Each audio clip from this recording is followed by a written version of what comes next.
In terms of how they translate to film, I like to believe that anybody has the capacity to be a filmmaker.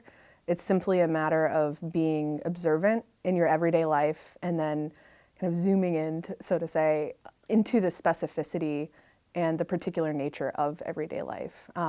So it's, a conversation you have with a friend, and that like one line that sticks out that you can't, shake from your mind, and then, who knows, that could blossom into a whole film down the road. I think that my most like fruitful sources of inspiration honestly come from those like everyday absurdities that we experience as simply as humans in the world. Those things tend to stick out to me.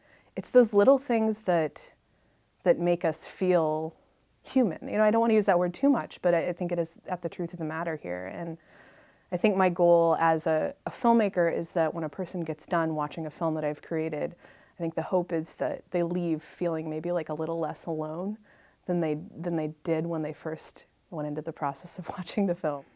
Like for me, I think that the barriers that tend to block my creative process or my creating,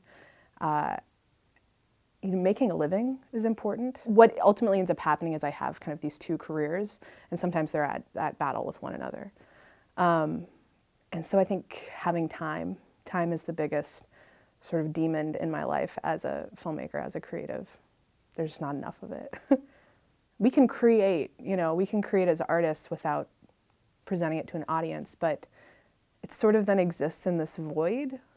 Like, why do we create then? I mean, I would hope that the purpose of creating something is to share it with people and is to get that conversation going. That's my hope as an artist, is we can take it out of the traditional, movie theater or theater space and bring it to places that maybe don't necessarily go to those spots. Or I found when you do go to a movie or see a theater see a play in a theater, sometimes it's like, okay, saw that, I'm gonna get up and kind of go back to my life.